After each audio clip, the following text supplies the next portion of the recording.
So before I went on my book buying ban, I did get a few books and I will show them to you right here, right now for my July book haul. Hello lovely book dragons and welcome back to my channel, or welcome if you're new here. My name is Joana and I love to talk about books on this channel, specifically fantasy books. And today I'm going to share with you the books I acquired in the month of July. I also acquired a bunch of ebooks in July because there were crazy sales going on. Some of them for 80 cents, some of them for €2, some of them for free. But because I have no idea what most of them are about, I decided not to show them to you here because it would just be me showing you the cover saying, I don't know what it's about, I don't know what it's about, because I already forgot the synopsis of all the ones I bought, because I did read the synopsis, but then I forgot it. So I didn't include my ebook haul. However, if you will be interested in that, just let me know. So I'm going to show you the few books that I acquired physically in the month of July, and then there shouldn't be an August book haul because I'm on a book buying ban, but there will be a birthday book haul in September because I am already receiving some packages. So thank you so much to some of you that are already sending me things, and I'll be probably buying things myself, so it's going to be fun in September. We'll see September. So July book haul, let's go. First things first, something that I've been meaning to get for a very long time was Serpent and Dove by Shelby Mahurin. You cannot really see right there. I have Blood and Honey, which is the second book, and I pre-ordered the third book, but I never actually owned the first one. And this is a fun story about a witch and a witch hunter who have to get married, and it is just a fun fantasy romance series that I enjoy reading. I'm actually currently reading it as I'm filming. So yeah, there will be a vlog about me rereading this and reading the series because I'm buddy reading it with a bunch of friends. And I bought this one just to have it in my collection. It is a reread and it is something that I really enjoy, that I think is just fun when you need a break after some heavy fantasies. Speaking of heavy fantasies, I bought in the month of July The Forgetting Moon by Brian Lee Durfee because I was doing a buddy read with Abby for this one. And I already read this one. I'll talk about it in my August wrap up because I read this month in August, and I just loved this cover so much. I wanted the hardcover. I think it's stunning. And this book, it's a multi-POV fantasy story, kind of in the veins of Malice, to be honest. That feeling that I got whilst reading Malice is kind of what I got here. We follow a few main characters, one of whom is like the sort of chosen one, and he's being protected by his mentor, and he doesn't know where he's from. He's the bastard, he doesn't have a family, he's an orphan, he's just raised by this person, and he doesn't even know where he comes from. And then we follow some sisters that are in a faraway kingdom, and their brother is going completely crazy, and they each of the sisters has like a storyline, and it's just so fun. I will be sharing my thoughts more in depth with you in my August wrap up, and also in a live show that I'll be doing on Abby's channel whenever that live show is, because it was supposed to be today, and then it's just very hard to schedule stuff in the summer because everyone is enjoying summer, as they should. But I will be talking about this more in depth, but I already read this one, so that is a win. And because I love this one so much, I snagged myself a copy of The Blackest by Brian Lee Durfee, which is the sequel, which we should be reading. It's so big, which we should be reading in the month of September. So I'm very excited to continue on. Honestly, when I finished The Forgetting Moon, I just really wanted to start this one immediately. But because it's a buddy read, I actually ended up buddy reading The Forgetting Moon with Abby and with Sam, and that was just so fun to send each other messages. So very excited to be doing that with this book in September.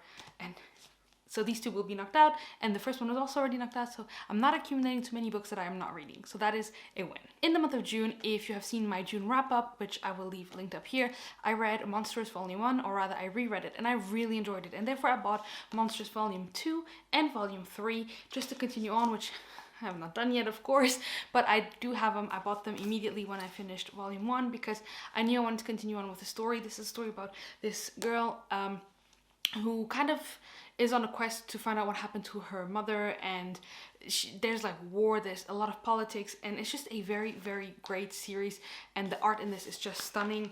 I will see if I can find something without spoiling you, but like just the first couple pages, look at this. This is just stunning art. I absolutely love it. I think this is gonna be one of my favorite, if not my all-time favorite graphic novel series. And so yeah, I bought these 2 volumes to continue on, and then eventually I'll buy the next ones when I'm caught up. And finally, the last section of this video is called Thank You Sophia. Sophia knew that I was having a tough time a few weeks ago, and she was so sweet and sent me a bunch of books, and you never have to, but she's so sweet and she does, so I'll show them to you right now. The first book she sent me is The Bone Maker by Sarah Beth Durst. I know that Sarah Beth Durst is one of her favorite authors, and she really enjoys Sarah Beth Dersh's books. And this one is about a woman, I think, who's trying to bring back her dead husband or something like that. 25 years ago, 5 heroes risked their lives to defeat the Bone Maker, Eklor, a corrupt magician who created an inhuman army using animal bones. But victory came at a tragic price. Only 4 of the heroes survived. Since then, Kreia, the group's leader, has exiled herself to a remote tower and devoted herself to one purpose, resurrecting her dead husband. But such a task requires both a cache of human bones and a sacrifice. For each day he lives, she will live one less. So basically that's the basic premise of this, and it sounds so cool. I'm very excited. I should be reading this here in the month of August. Hopefully I can fit it in. I don't think it should be a problem. And thank you so much, Sophia. I'm very excited to discover one of your favorite authors, and I know that Jessi over at the Bookish Mom loves this book, and that made me want to pick this up even more, and it made me want this to be my favorite Sarah Beth Dersh book. Plus it's a standalone fantasy. So this book had everything to be just on my wish list, and Sophia saw it there and she bought it for me. So thank you so much. So if you know Sophia, you may know that she has a series that she really loves, and she's trying to push it on everyone. She even bought Abby, the first book of the series, as well for her birthday. And that is the Keeper of the Lost Cities books. She got me this box set of the first 3 books in paperback, which is just stunning. Like, look at these. Like, the box in and of itself is even so pretty. Like, I just think it's so stunning. So in this box set we have Keeper of the Lost Cities, Keeper of the Lost Cities Exile, and Keeper of the Lost Cities Everblaze. She bought this for me because, if you may remember, we did a Brandon Sanderson challenge, and if I won, I was able to buy myself something nice, and if I lost, I had to read a book that I think is challenging. And I lost. Spoiler alert. I will leave the challenge up here so you can check it out, but I did lose. And Sophia knows that I don't really like to read a lot of middle grade. I have one series that I read, and even so, I have only read the first book. That's the Nevermore series. I'm not a big middle grade fantasy reader. And so she knew that this was really something that I would struggle picking up. I didn't even have an interest. She tried to persuade me so many times. I was like, no, Sophia, you're not gonna get me to read them.